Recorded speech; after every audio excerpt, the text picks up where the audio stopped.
Can we try to turn these slides off? Is that what? Each slide? Each one? Just try to switch their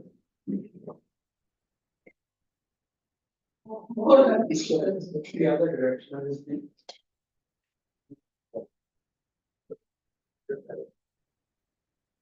Okay, a very warm welcome to everyone. The STCS Symposium is an annual event with in-house talks and also talks by outside experts on their work. I was looking up the history of this event and it began in 2010. However, we haven't been happening, really hasn't been happening every year. And interestingly, this year it's the 10th STCS Symposium. So it's a special one. And what makes it even more special is the fact that Professor R. Narasimhan Memorial Lecture is happening as a part of it. And our friends from IIT-B are here. We are delighted to have you here. Thanks so much for coming. And thanks a lot to the keynote speakers, Amit and Prakash, for taking the trouble to come here from Delhi and Chennai. We are really happy to have you here. And I don't know how to thank Sid Banerjee from Cornell University who accepted our invitation. Really. So, I mean, we were so late in asking the invitation, in seeking his presence here, and he so very kindly accepted it, and really looking forward to his talk. And many thanks to the STCS members who have volunteered to give talks. Even wouldn't be possible without you. And many thanks to the STCS team organizing this event. Most of all to Raghuvan, who almost single-handedly. No, I didn't. I just sent emails. So almost single-handedly planned and coordinated everything with our secretary Sana, and to Vinod, who's the chair of the Professor R. Narasimhan Endowment Committee. It was his idea to have the memorial lecture as part of the symposium. So looking forward to 2 days filled with talks and interactions. Okay, thank you, Ravita, for those wonderful opening remarks. Thank you everyone for coming, especially the keynote speakers and our friends from IIT Bombay. This is the first time I'm organizing an event of this scale or of any scale. And when you're doing that, your mind always goes to things that could go wrong. So yesterday I was thinking what would happen if there's a nuclear attack and we cannot hear the speakers properly because the bang will affect the voice transmission. However, one thing that I never worried about was the keynote talks. And the reason is that the keynote talk was being given by the one and only Professor Amit Kumar from IIT. Professor Amit Kumar, he is a researcher in algorithms and combinatorial optimization. He also taught me algorithms during my undergrad time at IIT, so I share a special connection with him. I know he's a great speaker. I have had lots of interactions with him that I still cherish them in and outside the class. So without further ado, let me welcome on stage Professor Amit Kumar.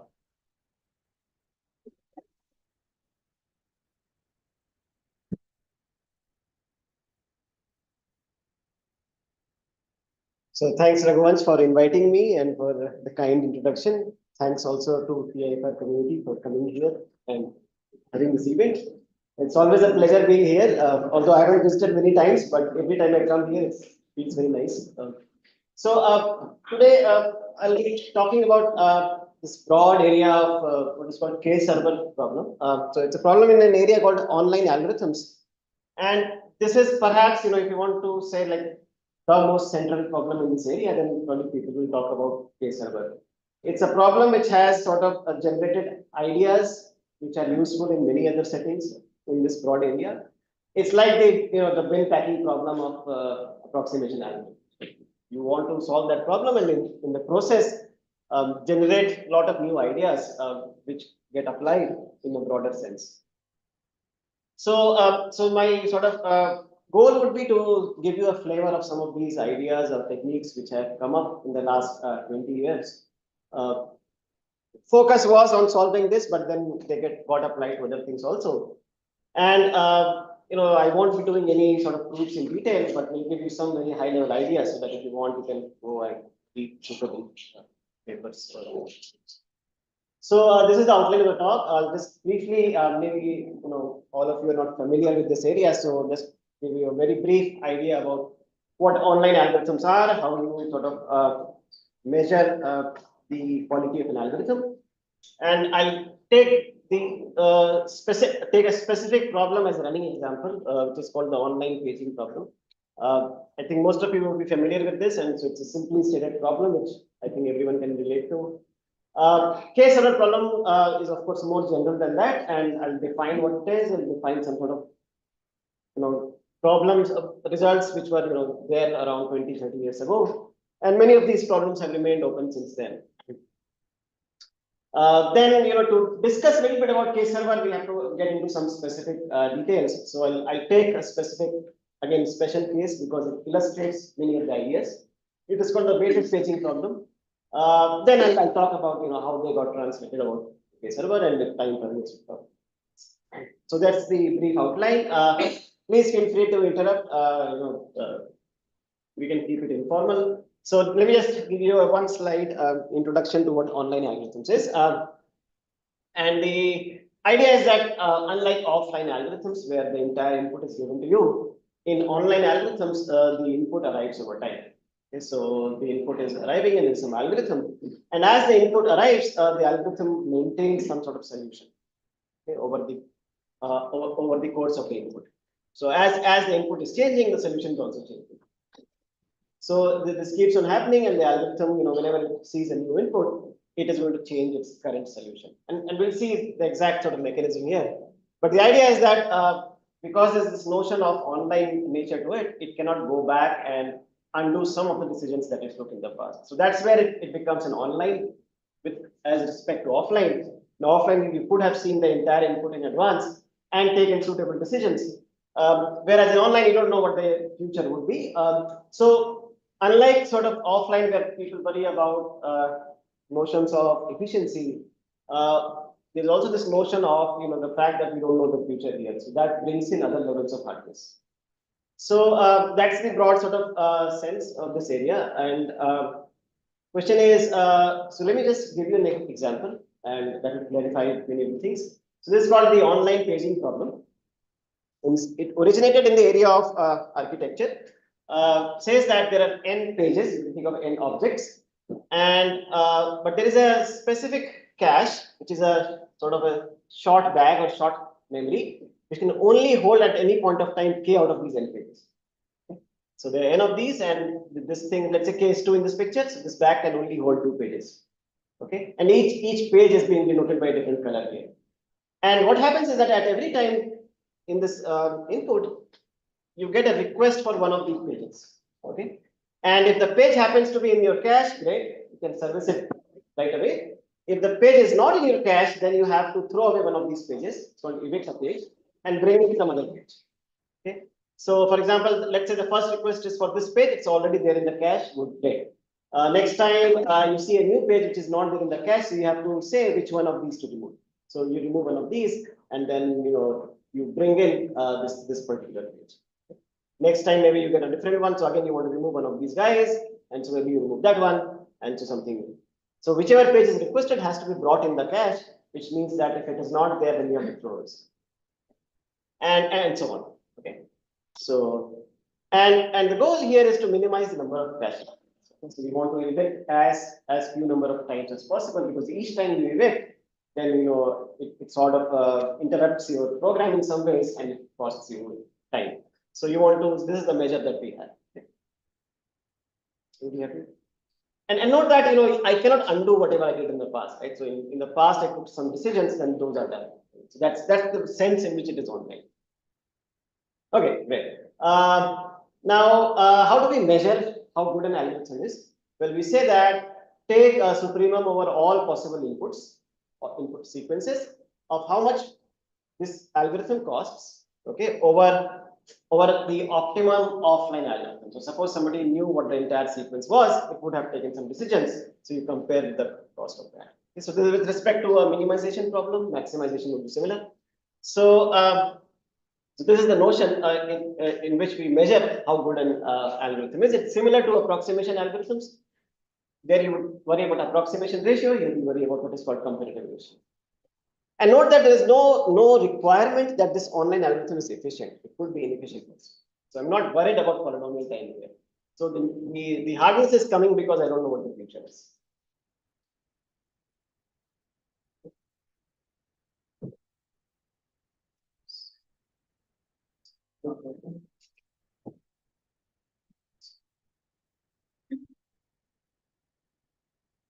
This one.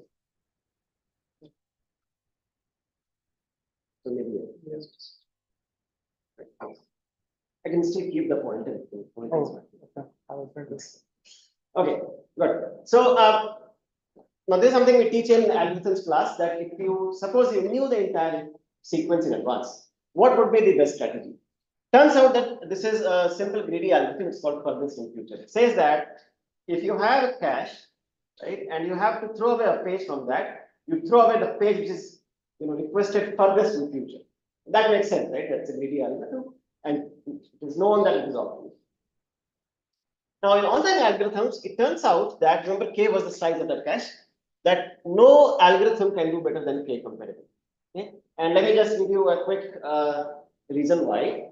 So imagine that you have some algorithm, and your K is the number of pages it can hold. Now, what I can do as an adversary, if I want this algorithm to perform badly, at each time I can give a request for a page which is not there. Okay? So if I keep on doing this, so there is some page that's not there. Again, you have to get something, and again, I'll ask some page which is not there. Okay, so as an adversary, I can keep on asking for a page which is not there, and so the algorithm will sort of keep on incurring an ejection at every time. Whereas you can do this calculation that if someone who knows the entire sequence will only incur ejection about once in k steps. So that's why any algorithm will have completed ratio at least. So that kind of tells you that this is a lower bound, you cannot do better than this. You can ask, can I achieve this? Is it possible to achieve this? Turns out that many algorithms can do this. For example, what is called LRU. LRU is saying that least recently used. So essentially, you don't know the future. So you just use the past to make a prediction about the future. So you say that look at the pages which are in my cache and see how often they have been requested, or sorry, when was the last time they were requested. And then you evict the one which was requested, in the past furthest away from now. Okay? So instead of going in the future, you go in the past. And turns out that you can show that it is k competitive. It's not difficult to show. And essentially, the idea is that we want to know which is the furthest in future page. I have no idea. So what I'm trying to do is that this algorithm is trying to guess, and after k guesses, it will be correct. So in some sense, it tries to figure out which is the furthest in future page and keeps on making a mistake, but it turns out that it can only make k mistakes before it figures out that. So intuitively, that's why it turns out to be k competitive. It's not hard to show.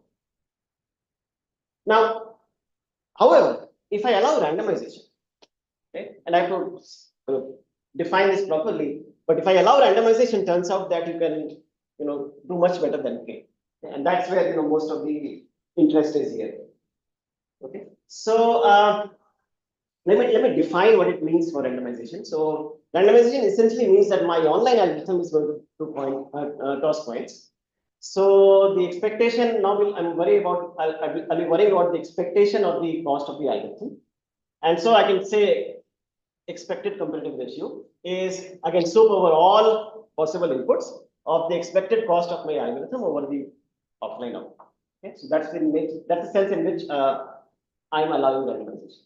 One way of thinking about it is that there is earlier we said that there is an algorithm and there's an adversary which is generating bad instances for the algorithm. The point is it can still happen, but now the adversary doesn't get to see my pointers. So essentially, it designs these bad inputs in advance, and then I run the algorithm. Okay. And then a randomized version of LRU turns out to have log k competitive. Randomized LRU essentially says that among all the pages which have been, which have not been accessed very recently, you choose a random, and you can formalize this into an algorithm. But essentially, what's happening is that it's trying to guess which is the furthest in future page, but now instead of doing it deterministically, it's doing a random coin toss. Okay, and to give you a sense of why this randomization would help, where exactly in the analysis you use this. Let me give you a sort of a toy problem. It's called airline seat problem. It goes as follows. So let's say that you are taking a flight, okay, and you lost your boarding pass. You forgot your seat number, and So you don't know which seat you are assigned to. Okay, and there are n seats. And so what you do is you occupy an allocated seat. Okay, and passengers arrive in some order, right? And each time somebody arrives and you're sitting on that person's seat, you have to get up and occupy some other seat. Okay, so right, and the question you're asking is how many times do I have to switch my seat? Now, if I have a deterministic strategy and there's an adversary who looks at my strategy, maybe I say that I'll try in some fixed sequence, it can send passengers in some order so that I incur n seat changes, right? I have to get up and change my seat n times. But suppose my strategy is to do this uniformly at random, right? So each time somebody comes on my seat, I look at the remaining seats and pick a seat uniformly at random. And now if you look at the expected number of times, irrespective of the arrival order, that would be log n, right? And why? Because you can initially kind of see why, because first half, it's very unlikely that you encounter somebody who's on your seat. When n seats are available, in the initial constant fraction of the input, it's unlikely that somebody would come on your seat. And then once that again happens, you can repeat this argument. So you essentially get about log n. Okay, so each time halving the number of remaining seats. So essentially, in expectation, you will switch once every time it halves. So in randomized sense, in this sense, you will switch your seats only about log n times. And essentially, that's what is happening in these kind of phasing algorithms. Right? You're trying to figure out which is the furthest in future phase, and you don't know, so you make a random guess, and it only happens about log n number of times. So essentially, that's the argument. And again, it's not hard to show that any randomized algorithm must have competitive ratio of least log k. And again, the idea is essentially that airline seat problem. No matter what you try, you cannot do less than log k. Log k is sort of a lower bound. So in that sense, we sort of understand this problem, right? Both deterministic and randomized. We know tight bounds here. And so let me sort of now go to a more general setting, which is called the K-server problem, and sort of introduce what this is. Any questions here? Good. Yeah. Pinned up to the constant before the log n, or Yeah, it's log k. this is log. That's log to the base. Log. So, so K-server problem is the following. So it's a more general version, and say later on why it is more general. So the input is a metric space. Okay, so a metric space on endpoints, and you're given K servers. Again, K is 2. Okay, so these are the 2 servers which are sitting at 2 points in this metric space. And what happens is that at each time t, a request will arrive at any of these locations in this metric space. So let's say a request arrives here, and now what you want to do is you want to move one of these servers to that point. Okay, so let's say you move this one there. Right, and then again maybe a request arrives at R2. Now already a server is sitting there, great, so then you don't have to move anything. But maybe next time a request arrives there, and then you again have to move a server there, right? So you move this one there, and so okay, so that's the problem. And you want to minimize, as you can see, it's natural, the total movement cost of all this. And for a moment you would think that greedy. What about greedy, right? Why not move the closest server? And it seems natural, but as you can see that it's a bad idea. So now, if you knew the entire sequence in advance, okay, let's say you knew the entire request sequence, and then the question was, what's the optimal strategy? It turns out that you can formulate it as a network flow problem, max flow problem, or min cost flow problem, and you can solve this. But and also a greedy strategy can be bad, and it can be bad for very trivial reasons. For example, suppose the metric space is this line, okay, and let's say there's just 3 points on this metric space, and there are 2 servers, one red and the other one here, and suppose my request sequence just keeps toggling between these 2. Okay, so then you will just keep on moving this back and forth if you just follow greedy. Whereas what you should have done was, maybe bring this one here, and then you will not incur any cost. So greedy as such is bad, right? And you have to do something more intelligent than that. Okay, so let me show you, some of the classical results here. So, by the way, so online paging can be thought of as a server on the uniform matrix. So in other words, so imagine that, yeah. Is it possible to move a server preemptively before the request comes? Can I say that I just want? Yeah, you can move in any way. So preemptively means that before, that Yeah. it can move to some other location in So the between. request is without me, but I sent something to our, I don't know what it is, but I sent it to some point where I feel there may be something.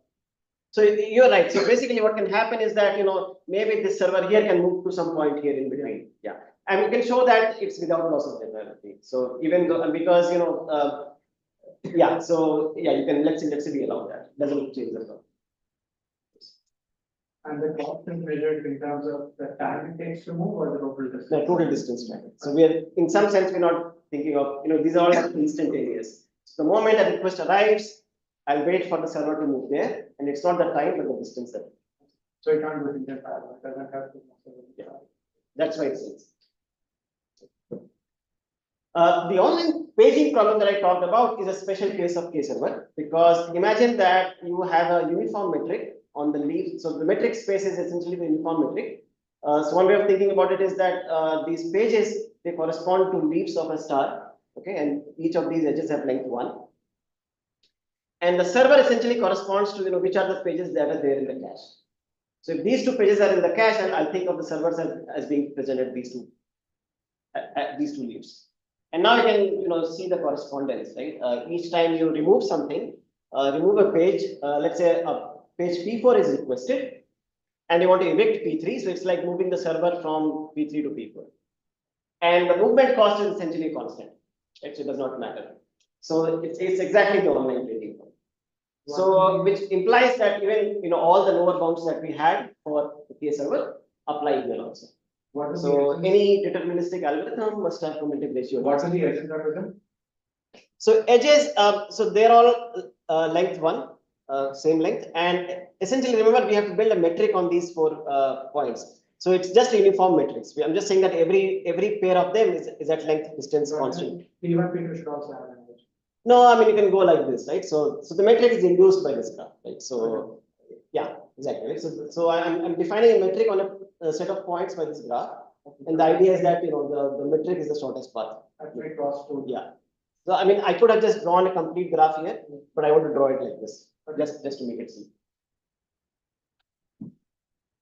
Yeah. Okay, so sorry, yeah. So then all the lower bounds that we had apply here also. So any deterministic algorithm must have cumulative ratio at least k, and any randomized algorithm must have cumulative ratio. Okay, so now we can ask the other side that are these things known? Okay. So are there deterministic k cumulative algorithms here? Okay, so what happens in the line example, right? So that's a nice algorithm to know. So what do you do, right? So let's say servers are sitting here, right? And and greedy we know is bad. So what's the right algorithm? So I think I switched. So imagine I think yeah. So the algorithm is that it's called the double cover algorithm. The algorithm is that when a request arrives at a point, you look at the 2 closest servers on both sides and simultaneously start moving them towards this point. Okay, and one of them will hit and the other one will stop at the moment one of them reaches. So as you can imagine that this will get rid of that example, right? So if you're toggling, the other guy will start slowly moving towards this. Okay, and turns out that you can show, so let's say the black ones were the servers, sorry. So both of them start moving towards this requested page. And the moment one of them hits, the other one stops. And there's a potential function argument that you can give, and it shows that this is a k competitive algorithm. Is toggling the only bad case or something? Sorry? So is toggling the only bad case or some other bad case? Yeah, so the 2 nearby ones start moving. No, I'm asking like, is it the only bad case or there could be some other bad case? So some other no, this is the So where at each stage you are allowed to move more than one server. sorry? At each stage you are allowed to move more than one server. Yeah, yeah. So So this extends, same idea extends to tree matrix, which is what that if you look at a point. So yeah, look at all some in some sense the nearby servers, they all start moving. Can imagine what this algorithm will be. So turns out it's also capable. The only thing using over tree metric. Huh? So the only thing is using over tree metric over here or the line metric is the fact that there's a Unique path between these two. And in fact, all known algorithms use tree matrix. So there's nothing we know beyond this. So I'll continue. Okay, so what about general metrics? Okay, yeah. So no, this is so there's a famous result, very famous result. Because for a long time it was open that can you give me an algorithm which has competitive ratio only depending on k in general metrics. So for example, you can imagine other kind of algorithms, right? Something called harmonic algorithm. What it says is that look at all the nearby, all the servers, and bring a server with to this point with probability inversely proportional to the distance. Turns out that none of these will have a small competitive ratio. They all have competitive ratio which is like exponential in k. So it was a problem open for a long time that can you get a k competitive algorithm for this? And so this is famous result in '92. It's an algorithm called work function algorithm, which again has implications in many other algorithms. I won't get into this, but it gives a 2k minus 1 competitive algorithm. And the k server conjecture says that can you get rid of this factor 2 here. So again, this has remained open for last 30 years. I don't think people have made any progress on this since then. But I'll be more interested in this other problem, which is the randomized setting. So at least here, okay, so you can say it's only a constant factor off from the lower bound. It's almost there, so that's pretty good progress. But now let's come to the randomized version. It says that is there a log k comparative algorithm for outside this? So can we get similar results for cases? And just to sort of refresh your memory, for uniform metric, I know I can get log k, right? This randomized LRU, this airline kind of ideas, they give you log k comparative. And the question is, okay, so what would be the next more general metric than a uniform metric? It's a very special class of metrics. What other metrics can we say that we know a log k comparative algorithm? So the next thing to try, natural thing to try would be what is called a star metric again, but now it is a weighted star. Let me say what the weighted star metric is. So that's the next sort of. So weighted star is essentially just a star metric, but now these edges have different weights. Okay. So one way of visualizing this or thinking about this, it's also called weighted paging, is that it's exactly the paging problem, but every page has certain weight. Okay, so some pages are heavier, and when you have to evict a page, the cost you incur is equal to the weight of this page. So you don't want to evict the heavy ones too often. Okay. So and it turns out it's exactly equivalent to this law. Because weight is essentially denoting the length of these edges. So the way to picture this is to do this reduction is that every leaf is again a page, but the length of this edge denotes how important it is. So you don't want to cross this edge too many times. Okay, so clear? So this is called the weighted paging, and so a natural question would be, what is known here? And again, this was open for about 15 years since then, and till very nice result of Bansal, Bhupinder. Now they gave a log k comparative algorithm, and I'll explain to you what this algorithm is. Again, it's a randomized algorithm, and this was inspired by sort of work on online covering problems, online set cover by a lot of others. So this is the first paper we sort of use these kind of ideas of fractional sort of solutions, and in the framework of online algorithms. And then so this log k comparative algorithm is inspired from that. Okay, so let me tell you what were the ideas at least. In fact, I'll give you the complete proof, more or less the complete proof here. It's actually quite simple, so I can explain this. So the first idea is that I'll get into fractional paging. So far I've been saying that every page, every cache has a page or doesn't have a page, but I want to make this problem go into some sort of continuous domain where it can be handled by other techniques. So I'll get into what is called fractions of a page. So now cache can have fractions of a page. Okay. So for example, this page can be there completely, but this yellow thing can only be there to an extent of 0.5, and this other one can also be there at 0.5. Okay. So now fractions of a page can reside in the cache. And now we have to see what how to extend all other definitions, but at least I'll allow fractions. And again, the idea is that if you add up all of these fractions, they should be equal to k, or at most k. Right? So not allowed to exceed k. Okay. So let ypt be the fraction of some page p and in this cache at time t. Okay. And the condition I have is that whichever page is requested at time t, that page better be present to an extent of 1. That page has to be there fully, but the rest of them can be present fractions. Okay. And then this is the condition, right? This is the constraint. So at any time t, if you look at all the pages, they cannot, their fractions cannot exceed k. And how do I measure my cost? Remember, I was measuring how often I evict a page, but I claim this can be just written as some sort of L1 distance between these two vectors. So at every time t, I have a vector. What is the vector? It is the vector of so fixed at time t, so it's indexed by pages. So there are n pages. These are vectors of length n. And we're essentially looking at the difference of these two vectors, right? So if you look at this difference, it is saying that, how much this cache changes for each page. And then you're just adding it up over all p and all t. So, right, so this is a natural way in which I can capture the notion of cache page evictions in terms of L1 distance. What about the weights? Yeah, so let me make it unweighted right now, but you can easily make it weighted also, because if I take the summation outside and I can put a WP here, right? So I can change this into a weighted L1 weight. Yeah, that's okay.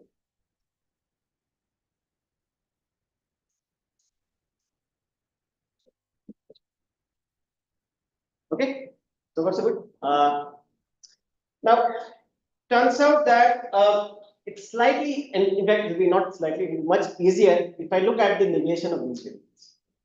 So I just switch my notation here. Okay, so I call xpt as 1 minus ypt.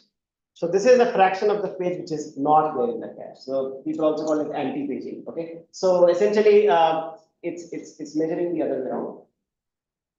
Okay, and the reason why you do the switch is because that packing constraint that I had, that the sum of the ypts do not.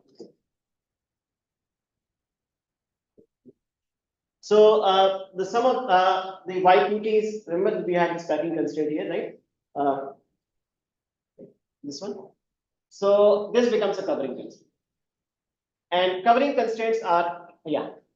So, also for some case, you can, there should be lower bound, right, that you cannot take below that fraction. So lower bound is that nobody can, I mean, everybody has to be non-negative. Yes, but suppose I would say that for a particular page, either you can enter fully in the cache or you can enter at least half of the cache for the page. Oh, you mean when it is requested? So ideally, yeah, so I mean, okay, so I can define it in that way also, but remember, I want to eventually get to my integral solution. That's the one I'm interested in, and this is something in between. So to do the translation, I better always, yes, it's natural to say that the page which is requested is present there to an extent of 1. But yeah, that could be a problem formulation, that I only want half this page at this time. But because I wanted to connect it to the classical paging problem, I insist that at least whichever is requested is there to an extent. Okay. Right. Okay. So I do this switch, and what it does is it says that now what the conditions become flipped. So it says that whichever page is requested at time t, let's call it pt, that x has to be 0, because it should not be outside, and this becomes a covering constraint. So this says that all the xpts are between 0 and 1, and if you add up all the xpts, they become at least 10 bits. Now, why do I like covering constraints? Because there are a lot of other ideas or algorithms which are built around. This is a set cover kind of constraint. People understood this much better, and generally covering are easier than packing problems. So I want it to become the case of. And again, the cost does not change because everything negates. So yp minus, ypt minus this difference, if you change it to x, it remains the same. So that way, this is still the L1 distance. The weighted case, it costs W time both to remove from cache and to bring. Yeah. So it's the same, right?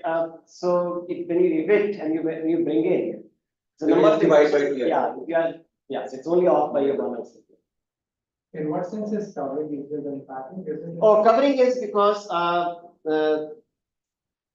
any constraint like this is like it's like a set cover kind of constraint, right? Imagine that these were 0, 1 variables. Yeah, but you said that it's easier than packing. So Oh, in what sense? So for example, set cover, I mean, even if you go to approximation algorithms, right? Set cover, we know a log approximation, but if you want to do some packing kind of thing, but they are much more difficult. That's sort of So- duals of each other. They are duals of each other, right? Why should one be easier? I mean, essentially it is not in some sense, right? But it's easier to think in those terms of X variables, as you will see, because X variables, I'll describe the algorithm for you, but it's more natural to describe it in a covering sense. Yeah, in some sense, both are equivalent. But it turns out that, one can borrow ideas from set cover, online set cover here, and that's what happens. So that's why I want to change this to online set cover. jumping ahead, so online set cover already has a log in. Had some ideas, and those are the ideas I want to bring in. Okay. So I mean, these things were, yeah. Okay. So let me just give you a high, yeah.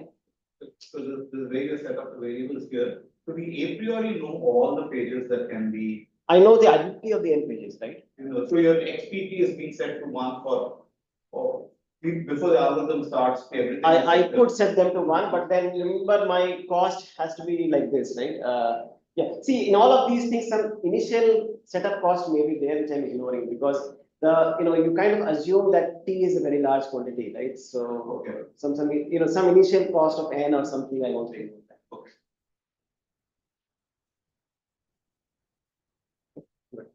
So, okay, so the high level picture is this, right? That there's an input, right? At every time T some page is requested. And I build a fractional solution, let's call it XT, right? This is XPT, which ensures that X, whatever this page is, that X is 0, everything else cannot adds up to at least n minus k. And on the side, I'll be maintaining an integral solution. So I've not explained to you how this is done, but on the side, I'll be doing something else, right? Because that's what I really want. Then some input changes, so my fractional solution changes, and my integral solution also changes, right? So this process I have not explained to you yet, and this is how it proceeds. Now this process will turn out to be deterministic, so there is no randomization, okay? And all the randomization will happen in this transmission. Okay, this part is somewhat standard, and I mean, of course, this was there in the paper as well. But I'll focus on this piece here, but I'll just tell you how that is done. So the way you do this is the following. One can show that if you give me a fractional solution here, I can write it as some sort of a combination of integral solutions. Okay, so I can write it as some sort of near convex combination. So what is a convex combination? That you look at all of these are integral solutions, and you express xt as some linear combination of these integral solutions, where these lambda i's add up to 1, right? Turns out that you can do that, where the lambda i's, I have to say more, the lambda i's will add up to about 1 or maybe constant, such that if you look at the L1 distance between these fractional solutions, okay, this is same as the distance between those corresponding integrals weighted by these lambdas. Okay, so it preserves this distance between them. And note that these lambdas will turn out to be sort of, in some sense, independent of time. It's just a critical thing. Right? Okay, I can always do that. So as your xt is evolving, you have a set of evolving integral solutions whose linear combination is same as xt, and which preserves, and this decomposition preserves the L1 distance. Okay? So the lambda are the same. Yeah, let's say lambda, you can think of, I mean, you can even think of lambda as being uniform, right? So just to make it clear. Okay, right? So that's the picture, right? So you have a bunch of integral solutions and then integral combination gives you, sorry, convex combination gives you xt. I'm lying a bit here. It's not really convex combination. It will be like these lambda i's will add up to maybe 4. Okay, but up to that, it's so you lose some constant. So this constraint is an equality constraint or reserve? Yes, this is an equality, but these lambda i's will not add up to. The updated transfer distance is exactly equal to. Oh, this one here? Yeah. Yeah, so again, there may be constant loss. There will be constant. So ignoring constants. So you were saying that the lambdas are kind of fixed and only thing towards changing under the T1. Yeah, so so see if these lambdas were changing with time, then this becomes I mean they will you can so for example, you know, you can think of lambda as being a uniform distribution, right? So over two things. So yeah, then let me say this. Okay, and then you choose, I mean, so what's the algorithm? The algorithm is it has a decomposition. I can choose one of these uniformly at random. So I'll say that you're maintaining 3 solutions. I'll always, you know, pick one of these 3 columns uniformly at random. Let's say each of the lambda i's were 1/3. Okay, so then I'll pick one of these columns and I'll just stick to that one. So it's not really an independent rounding, right? It's highly dependent. So you choose one of these columns and then you will stick with that. Okay, and so yeah. You follow my related proportional and that. Huh? To get that expression, you should choose a column proportional to its lambda, right? Yeah. So so I sort of yeah. So on the side, I will maintain this decomposition, but the integral solution will only pick one of these. Yeah, but it's not uniform, right? It's proportional to. Proportional. Yeah. So I'll lose some constants in this. So here he's saying choose one of these uniformly at random. Yeah, uniformly. Wouldn't it be a property distribution that's a Oh, function? yeah. So I'm assuming lambda is 1/3, let's say. But if there are some lambda i's, then I'll choose one. Sorry. Okay. So it should be clear that if I can do such a decomposition, then you know this kind of works, right? Because you're picking with probability proportional to these lambda i's, and so the expected integral cost will be essentially same as up to a constant the fractional cost. So this translation was given by that paper, but my interest will be in figuring out how to do this. And similar things will So if the lambdas are fixed, there's only certain choices of fractional solutions that you can maintain through your algorithm. So actually, the way this happens is that, you know, let's say you give me an xt, okay? So maybe I'll have 2 solutions. So let's say lambda 1 is half and half. As time evolves, these will further split. So one of the lambda 1 can become 1/4, 1/4, and the other one will become 1/4, 1/4. So in that sense, I'm saying that they are fixed, right? I mean, they will evolve with time, but it will only be like, you can think of it like that.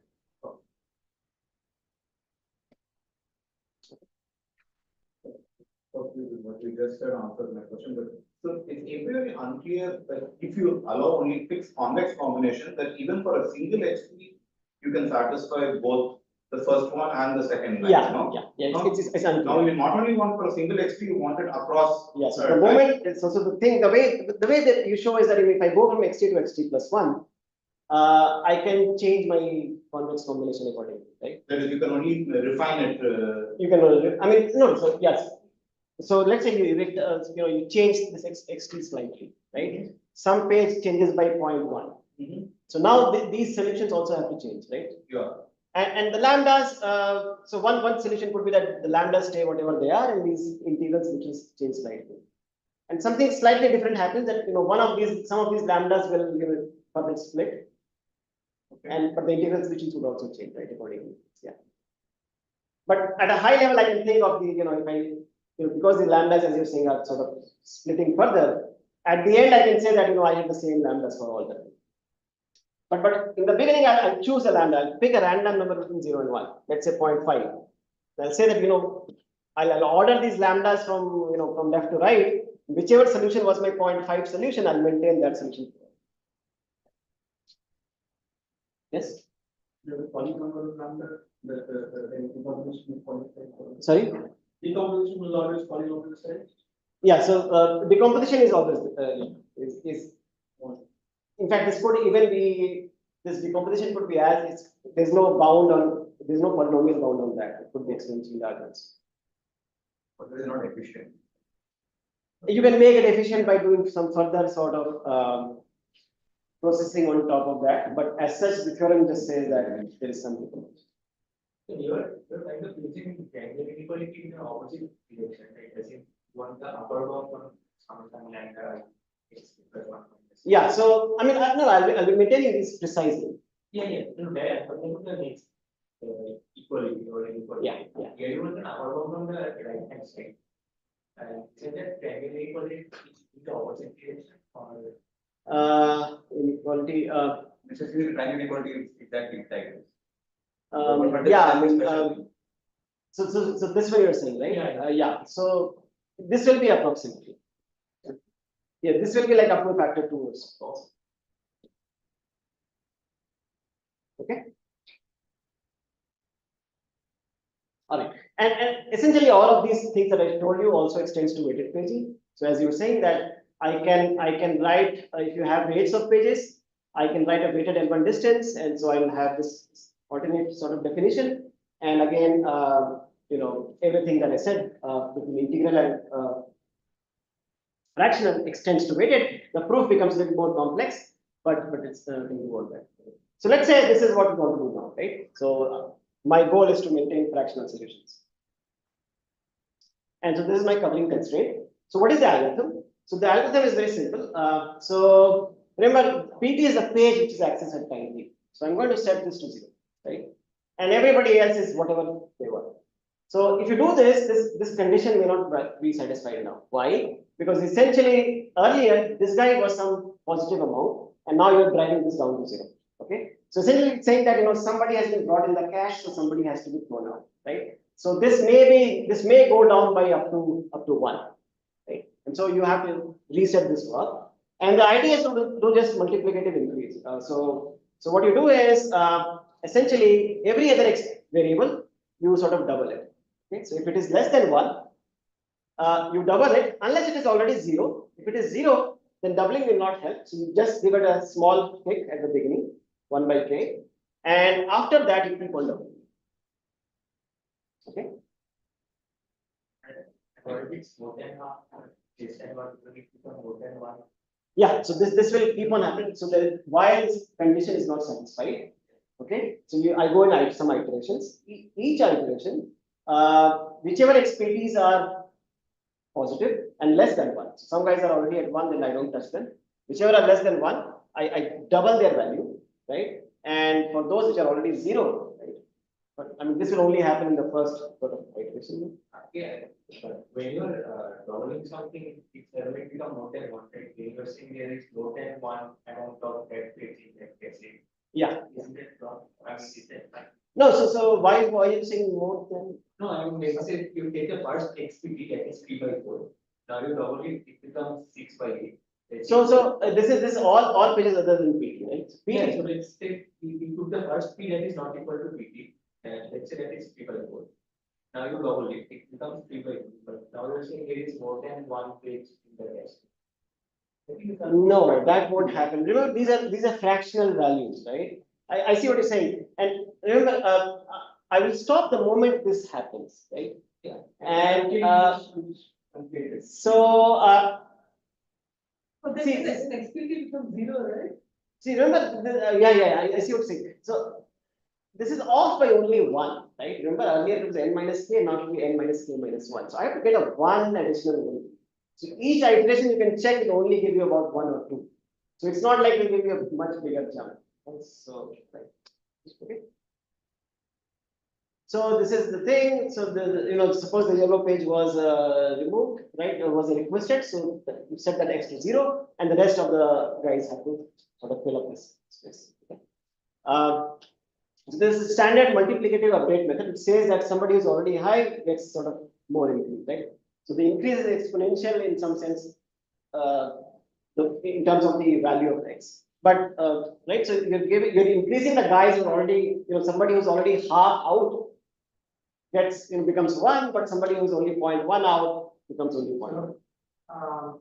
Question. The XPD is the fraction that is not in the cache. That is outside, yeah. When you're increasing data, you're removing things from the cache. Right. So when you are, yes, so think of this as the complement of the cache, right? Yeah. You want to get up to at least 10 minutes. You could have removed a lot or removed even more, which is like. Sorry? It's like LRE kind of idea again in some sense. Yeah, Or not LRE, like. But- more like. somebody who has been, yeah. I mean, you can see How what's much they have happening. been. Yeah.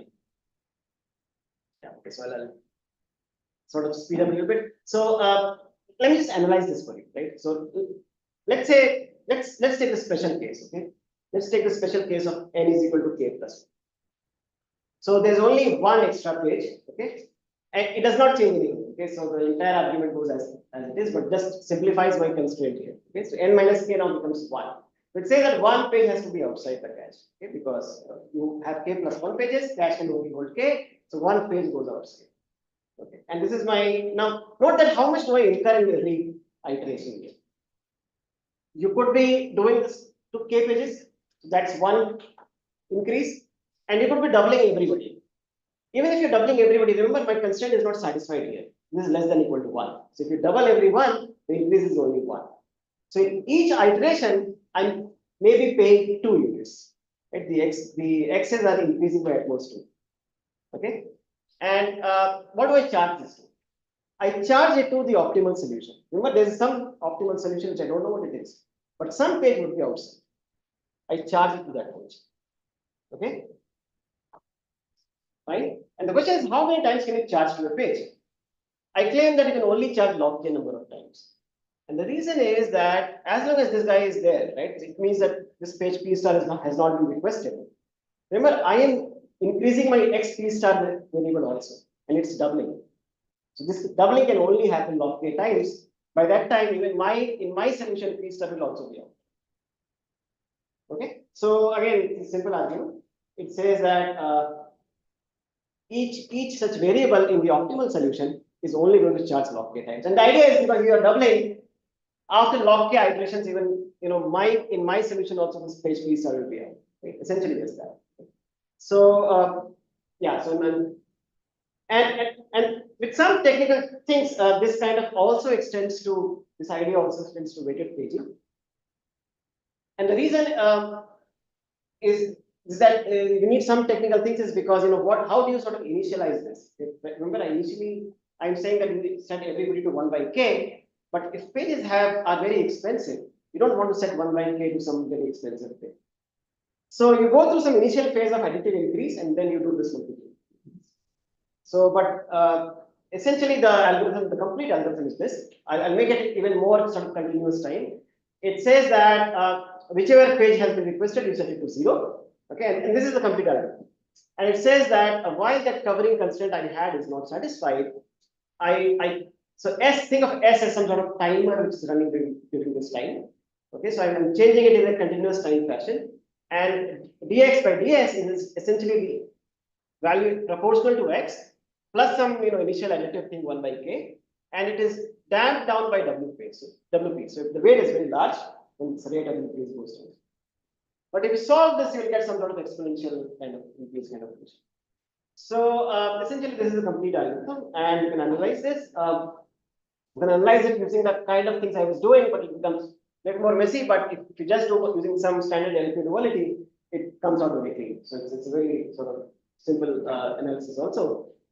And this is the idea. Yeah. For general weights, do you get the competitive ratio as a function of the weights? Competitive ratio is not, you don't want the weights to come in the competitive ratio. But suppose like I have some special kind of weight, and I'm asking for that special kind of weight, can I be K or log? See, when all weights are 1, you cannot go below log k, right? So you can't hope to beat that. Right. And usually in weighted paging, people believe that they are wildly varying, right? So you can't really sort of make any assumptions. And in fact, if you go to K server, they are telling you about the metric, underlying metric, right? So again, you don't make any assumptions there. Yeah. So I have what 15 minutes? Yeah. Yeah, there is some. I'll try to. Yeah. Page of application. Now, let me tell you a more recent, sort of recent techniques which have come up here, which are based on convex body chasing, and this is a really nice area. So, and I'll tell you how it is related to the kind of things I've been saying. So, this is what is this problem? It's again an online problem, and it will seem something completely different, but you know you can easily see that it's more general than online paging or bitted case server. Actually, case server I'll come to. So, so the problem is like this. At every time, I give you a polytope, okay, in D dimensions, and the algorithm has to give me a point inside this polytope. Okay, so let's say it gives that point here. Okay, and now I show you some other polytope. Okay, so then again you have to show me a point inside that polytope. Okay, so this you know some other point, and the measure is again the L1 distance. Okay, so I can keep you showing the polytope. You move to inside the polytope, and what's the total distance that you have? Okay. And I claim that it is a more general version of weighted paging or paging. Let me show you why. Let's say this normal paging, unweighted one, and so the reason is that this is my polytope, right? The polytope is that you are maintaining variables xp, which adds up to which add up to at least n minus k. This is my complete polytope, and at every time t, I am showing you a polytope which is the intersection of this with this additional hyperplane. Right? I'm saying that the polytope at time t is essentially of this with the additional thing that your x pt has to be 0. And you will give me some solution in this sort of polytope, and then at some other time, so let's say your solution is here, and at some other time, again, it has to move to that point. Right? So it's a very special case of convex body chasing, where these polytopes are some sort of coordinate cuts with respect to some base point. Right? Okay, and you can imagine an algorithm like this, right? Some sort of greedy algorithm which says that wherever you're at time t, right, move to a point in this polytope pt plus 1 in some sort of greedy manner. So measure the distance in some notion of distance, may not be just the L1 distance, but some notion of distance, and you go to that point which is closest in terms of distance. Okay, so this is just saying distance between x and the current point xt, and go to that point x in this pt plus 1, which is closest in terms of this distance. Okay, and it turns out that yeah, right. So D is some notion of distance, and the same things can be done for weighted KL divergence. Sorry, weighted paging. But turns out the right notion of distance turns out to be KL divergence, okay. And it's not surprising because we know that there is some sort of relation between KL divergence and the multiplicative update methods, and essentially comes from there. Okay, so if I have to write down explicitly this expression for D, it is just this. Okay, so the complete algorithm is the following: you pick a point x in this polytope pt plus 1, which minimizes this distance with respect to the older point. And just KL divergence, and there's some technicalities which I will not get into, but this is the complete algorithm. All right, and turns out to be, you can show that it is essentially doing multiplicative update.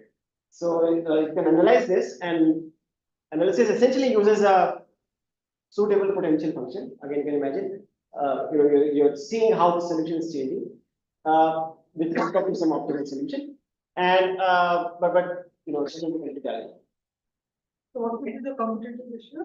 log k, because you cannot go below log k. And, yeah. Okay. So in 5 minutes, let me tell you how these things work for k server.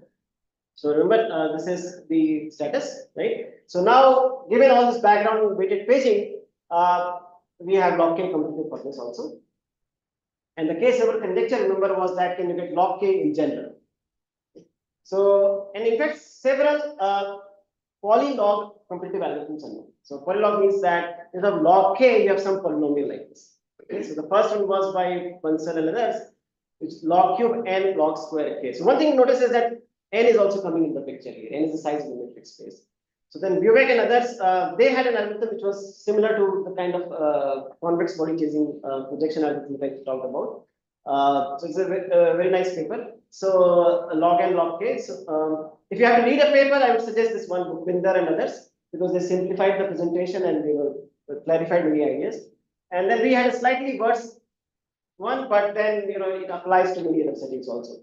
So what is delta? Oh, delta is the diameter of the matrix. So the aspect ratio. You can make it n, but then we didn't have this in the paper. Okay. However, a very surprising result came in 22, which said that, which gave a lower bound, said that any randomized algorithm for K server must have, so remember this was log K, so we cannot have log K cumulative. It must have at least log square. And again, it's a very nice paper to read. The main technical ideas are only about 3-4 pages. In fact, you can watch YouTube videos by these authors. It's only like half an hour YouTube video. They'll explain the entire paper to you. So it's a very nice result, very surprising also.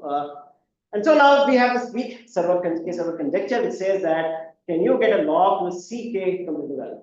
C could be anything, right? C could be 2 or 3, right? So all those are open because all prior works also have a log n here. So just depending on K, so independent of n, can you get a polylog K competitive algorithm for K server? This is still open.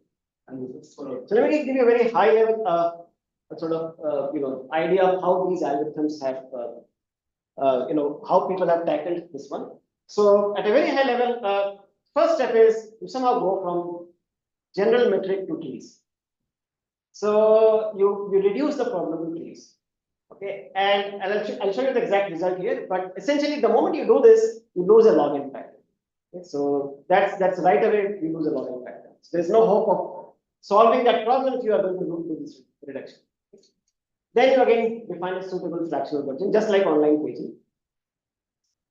And just like online paging, remember we had a covering constraint. So you need to define some suitable linear constraints here, which these fractions which must satisfy. Okay, so it's not clear what linear constraints you will have. And then you extend those techniques that I mentioned about paging, right? You either use multiplicative update or you use those projection kind of, convex body chasing kind of problems or something else. Okay? So essentially, this is a high-level template which all known results use.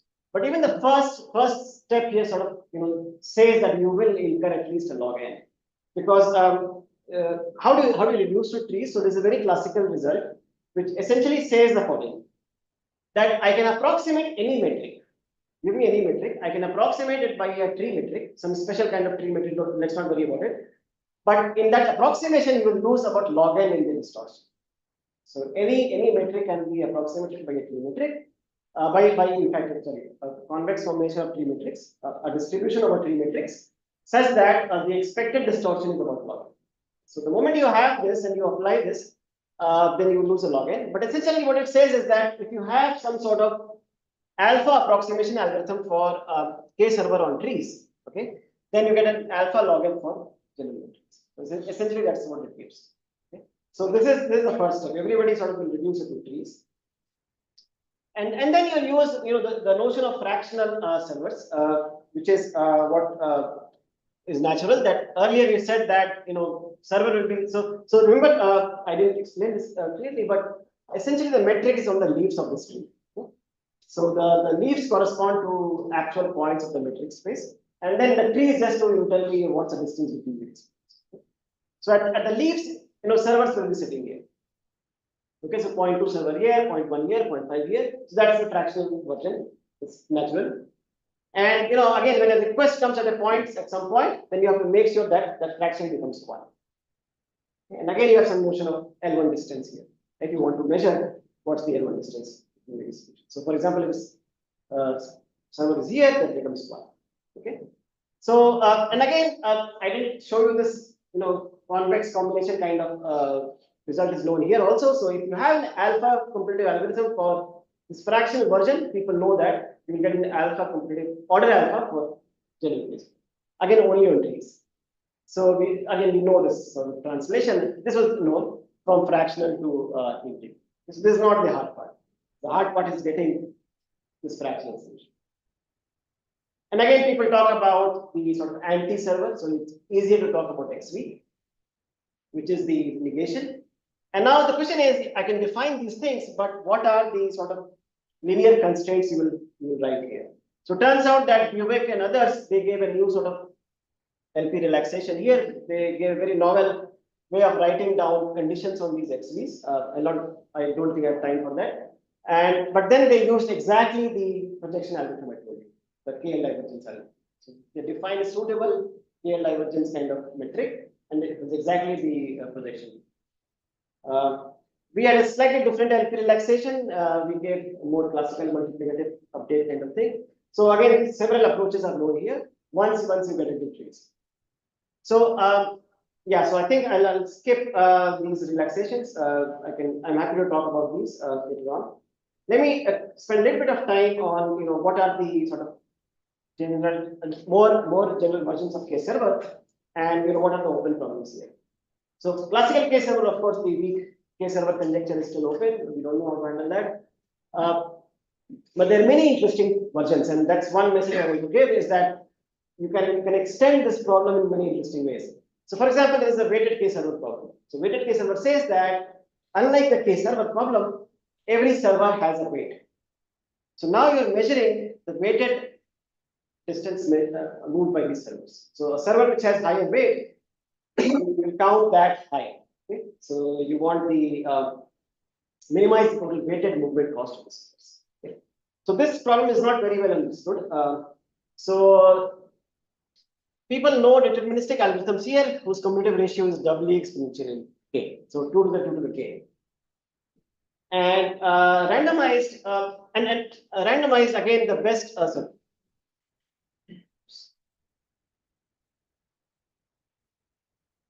randomized also these are the best known algorithms. But the best lower bounds are single exponential. And that also are very recent results. So for a long time, the only lower bounds for randomized people had were polynomial. So there was this gap between K and 2 to the K. But there are some recent results which say that any randomized algorithm for weighted K server must have 2 to the K commutative ratio. And remember, all of these are only on the uniform metric. Okay? Only on the uniform metric. General metrics, we don't know anything. Okay. And you can also ask, what is the complexity of the offline problem? Because on offline K server was just a flow problem, but here we don't know much. We don't understand this one. So it's not even clear, what's the status here. There's something called K taxi problem. K taxi says that K server says that a request comes here and you have to send a server there. K taxi says that a request comes as a source destination pair.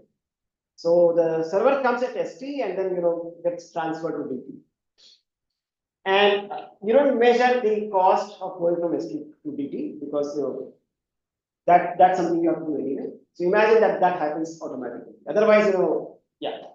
So again, some very recent results are there. So the result that I mentioned about our paper extends to K taxi also, but again, it's not very well understood.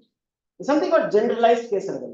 This says that every server lives in its own metric space. Okay, so there are K servers and K metric spaces. And at each time T, when a request arrives in each of those metric spaces. Okay, and you have to ensure that in one of the metric spaces, the server moves to that location. Okay? Right. So if all of them are identical metric spaces, it's exactly the K server because they're all living in the same metric space. The same request arrives in all those K copies, and then in one of the copies, the server has to move. But you can imagine that this is more general than weighted K server, and in general, you can have any set of metric spaces. Again, essentially nothing much is known about this. You can talk about time windows where every server comes with a deadline, so you don't have to serve it right away. You can batch requests and then serve them. So this is called K server time windows. I mean, some results are known, but not very well understood. So let me just conclude. So again, so it's a fundamental problem which has had consequences for many other problems. And again, it has many nice open problems. And these algorithms have used a variety of techniques from various areas. And many interesting general versions are there, which are not very well understood.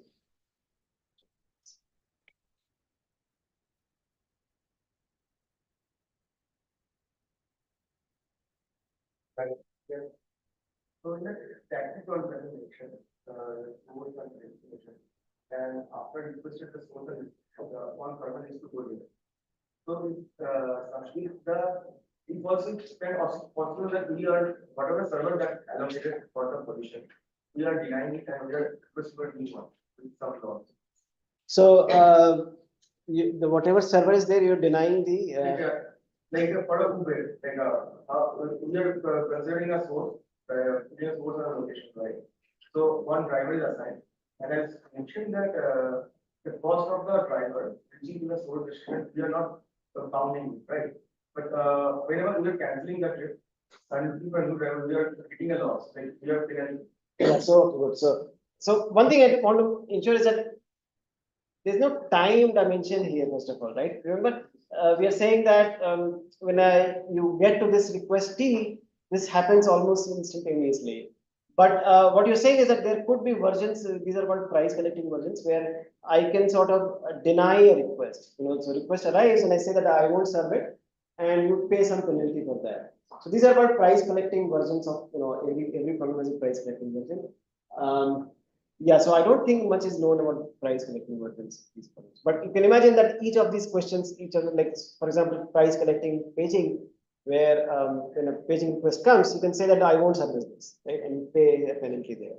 So price collecting online paging, people know, again, a lot of company, but I don't think anything is known. For a lower count, or loss lower count, is any procedure or something that is general? Yes, that's a good question. Yes, it's unusual changes. Exactly good. It's a very nice paper to read actually, or you can just watch the talk. I had a question about the server thing, the paging thing, sorry. So there you said that if you're discrete, then you pick some order and then you double it. But in the continuous version, you increase all of the pages, all of it's simultaneously. I don't see why they are the equivalent. Why is one the general the other? Sorry, which one is? So there was a discrete version where you said that you pick any P not equal to PT and you double it. Yeah. And there was a continuous. Oh, okay, version where you the define continuous rate and version. Why do you say? Why should these things have the same effect? Why are they similar? So the multiplicative of it. So the short answer is, if I have a differential equation, let's say dx by ds is equal to x. So the solution is like e to the s, right? So some sort of exponential update, and the same thing is happening here also, right? If you look at what happens after k iterations of this or s iterations of this loop, you're sort of doubling it, right? So if you start with some value, initial value, you're raising it exponentially. So both of them are essentially doing similar. But in one of them, I am updating them one by one, and the other one I'm updating all. Oh, yeah. So no, in both of them, both of them were. Requested or not. It's not So in both the versions, I was doing it for all the pages simultaneously. Okay. So, but then that would mean that you can remove many more pages than needed because the other. So no, but yeah. So what happens is that because these values are so small, in one iteration you will not make much change in either of them. So it's not like by doing it simultaneously or drastically changing the things. They're all happening very slowly. So always close to some integers.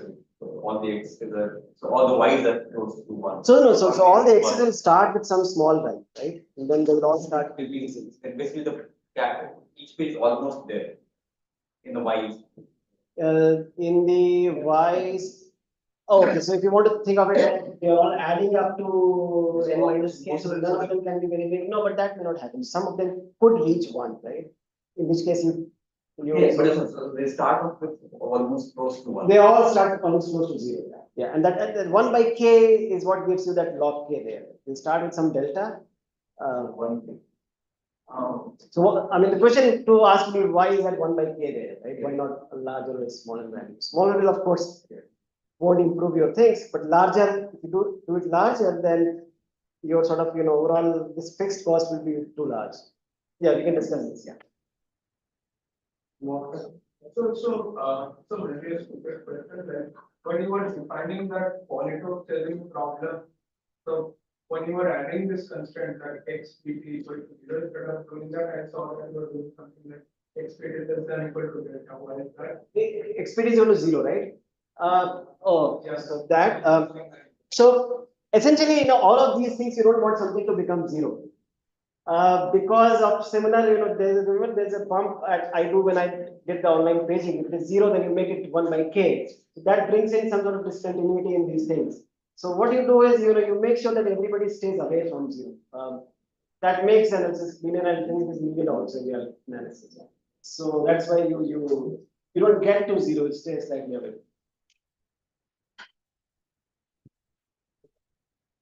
Okay, so let's thank him once again. We also have a little something for him, so I have to thank him one more time.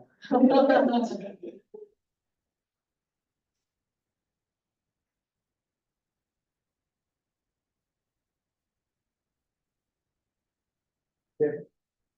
Thanks for having you.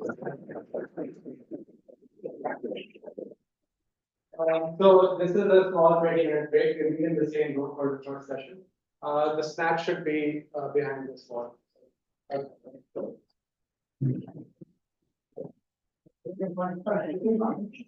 What a nice start rushing.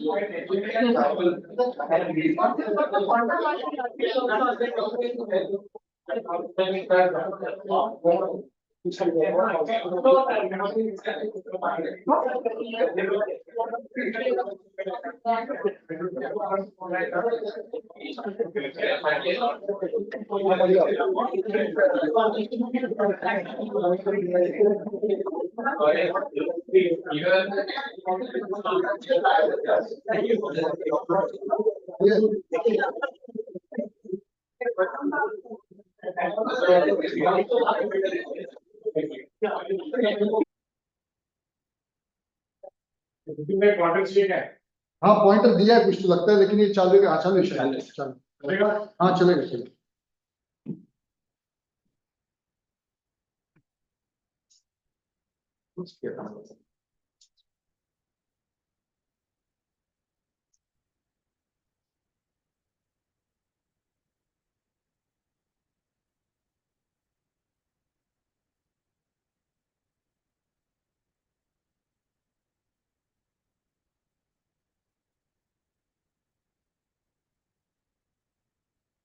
ये भी वाला आपका वाला है।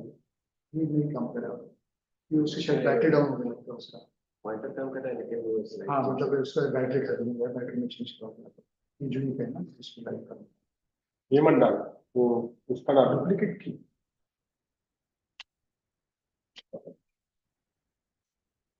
I think the previous stream is still continuing. So I mean, it shows that there's एक minute पहले close नहीं हो रहा Thanks.